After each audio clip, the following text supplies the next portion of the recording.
मैं नर्स बन के लोगों को सर्व करना चाहती थी। अब मैं फातिमा बा हूँ, एक ISIS terrorist in Afghanistan jail. और मैं अकेली नहीं हूँ, मेरे जैसे 32,000 गर्ल्स कन्वर्ट होके सीरिया और यमन के रेगिस्तान में दफन हो चुकी है। A few moments later. मत करो मुझसे इतनी मोहब्बत देव, बहुत तड़पोगे।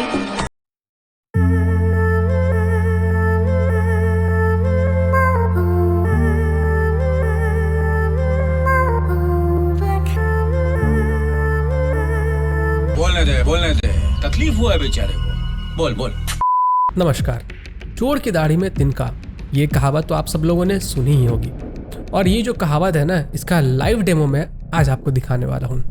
आपको याद है मैंने 2-3 दिन पहले एक फिल्म का रिव्यू किया था। फिल्म के टीजर का रिव्यू किया था, और वो फिल्म का नाम है द केरला स्टोरी। और उस मूवी के टीजर में बताया गया था कि किस तरीके से जो हिंदू लड़कियां हैं उनका धर्मांतरण किया गया, और फिर उसके बाद उन्हें ISIS का एक आतंकवादी बना दिया गया। अब जैसा कि आप सभी लोग जानते हो कि हमारे नरेंद्र मोदी ने कहा था कि हमारे देश के अंदर एक नए तरह का जीव है, और उसे हम लोग कहते हैं आंदोलनजीवी, जो कि बिना आंदोलन किए रह नहीं सकता है।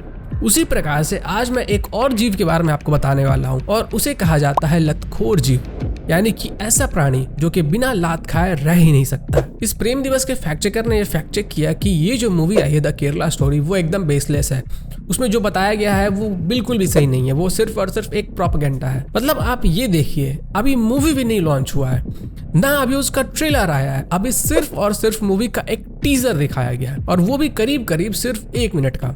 और 1 मिनट के टीजर में ही इन सब लोगों की तशरीफ में इतनी आग लग गई है कि उस आग के सामने ऑस्ट्रेलिया में जो बुश फायर हुआ था ना, वो भी कम पड़ जाए। मतलब आप ये सोचिए कि एक मूवी के टीजर आने के बाद से ये लोग इतना मेहनत कर रहे हैं कि किसी भी प्रकार से इस मूवी को झूठा साबित कर दिया जाए। और ठीक इसी प्रकार का जो काम था वो कश्मीर फाइल्स के टाइम पे भी हुआ था। कश्मीर फाइल्स का जब ट्रेलर आया था तो उसके बाद भी ऐसा ही हुआ था। ये सब के सब लोग कह रहे थे कि कश्मीर के अंदर तो ऐसा कुछ हुआ ही नहीं है, इतने लोगों को मारा ही नहीं गया, इतने लोगों को कन्वर्ट कराया ही नहीं गया। इतना सब कुछ होने के बाद भी the Kashmir files movie super duper hit हुई। इस टाइम पे भी ये लोग यही कोशिश कर रहे हैं कि ये मूवी आने से पहले ही इसको झूठा साबित कर दिया जाए। अभी तो सिर्फ टीजर ही आया है, और टीजर के टाइम से ही लोगों को मन में ये बिठा दिया जाए कि ये जो द केरला स्टोरी में बताया जा रहा है वो पूरा फेक है, ऐसा कुछ हुआ ही नहीं है। मैं देखना चाहता था कि ये लोग फैक्ट चेकिंग के नाम पे क्या टट्टी लिख रहे हैं। जब मैं वेबसाइट पे गया तो वहां मैं देखता हूँ कि इसने फैक्ट चेकिंग के नाम पे ट्वीट्स भरे हुए हैं। उस बंदे ने ये कहा, इस बंदे ने ये कहा, इस बंदे ने ये कहा। सरकारी स्कूल की परीक्षा में जैसा होता है ना, ऊपर में सही लिखो, बीच में आपको जो लिखना है वो लिख दो, लास्ट में सही से लिख दो। वही सेम काम ये अल्ट न्यूज वाले भी करते हैं। ऊपर में हेडलाइन लिख दिया कि ये जो द केरला स्टोरी है वो पूरा फेक है, प्रोपेगेंडा है, ये एकदम बेसलेस है। बीच में इसने पता नहीं किसका टट्टी उठा के पोत दिया है, और फिर लास्ट में नीचे में जाकर लिख दिया है कि ये मूवी एकदम बेसलेस है, इसके लिए कोई एविडेंस मौजूद नहीं है, ना कोई डेटा अवेलेबल है। और जो बताया जा रहा है कि इतने सारे लोगों का धर्मांतरण हुआ है वो फेक है। सेफ खेलने के लिए इसने ये लिख दिया कि जो असली आंकड़ा है वो इससे बहुत कम है। कितना कम है बे, तुम ही बता दो। अगर तुम्हें लगता है कि 32,000 आंकड़ा बहुत ज्यादा है या फेक है तो तुम ही बता दो कि सही आंकड़ा क्या है। इसके पास कोई लाइसेंस नहीं मौजूद है कि ये फैक्ट चेकिंग कर सकते। तो ये होता कौन है, इसको किसने हक दिया कि तू फैक्ट चेकिंग कर? और फैक्ट चेकिंग के नाम पे ये टट्टी परोस रहा है, और उसको खाने वाले लेफ्टिस्ट बैठे हुए भी हैं। कुछ स्क्रीनशॉट्स मैं आपके साथ शेयर करता हूँ। आप यूट्यूब के ऊपर जब भी जाके ये सर्च करोगे कि ISIS ने कितने लड़कियों को सेक्स वर्कर बनाया या फिर कितने लड़कियों को कन्वर्ट किया, बहुत सारे वीडियोस अवेलेबल हैं।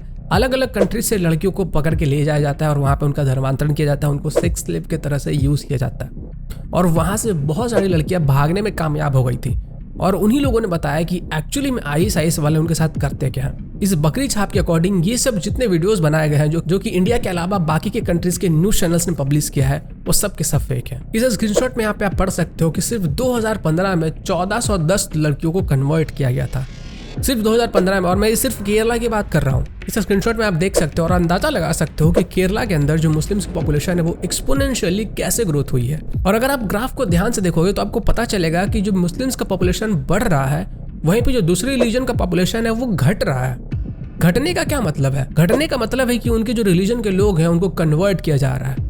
जितनी तेजी से लोग मरते हैं उससे ज्यादा तेजी से लोग रिप्रोड्यूस करते हैं। तो अगर 1/1 का रेशियो भी मान के चले कि अगर एक इंसान मर रहा है और एक बच्चा जन्म ले रहा है, तो भी जो बाकी रिलीजन्स के ग्राफ होंगे ना वो कांस्टेंट होंगे।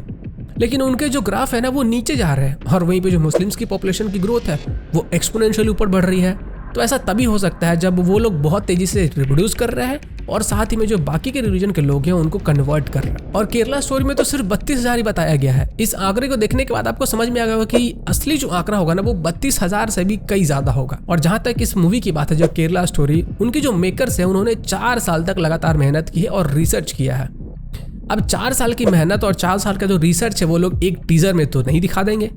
ऑब्वियसली उनके पास जो भी डॉक्यूमेंट्स है, जो कुछ भी कलेक्ट उन्होंने किया है, वो पूरा फाइनल मूवी में दिखाएंगे। और इस बकरी छाप के अकॉर्डिंग जो मेकर्स है केरला स्टोरी के, उनको वो सब का सब डेटा इसको हैंड ओवर कर देना चाहिए ताकि ये फैक्ट चेक कर सके। मतलब वो अपने 4 साल की मेहनत जो है वो ऐसे ही इस एक बकरी छाप को दे दे। और ये होता कौन है पूछने वाला है, इसके पास तो लाइसेंस भी नहीं है। आप सोच कर देखिए कि एक मूवी के टीजर मात्र रिलीज होने से इनके तशरीफ में कितनी आग लग रही है, तो ये जब फिल्म रिलीज होगा तब इनके तशरीफ में कितनी आग लगेगी। और निशाना सही जगह लगा है तभी तो दर्द हो रहा है। वैसे इस बकरी छाप फैक्ट चेकर के लिए आप 2 शब्द कमेंट बॉक्स में जरूर लिखें।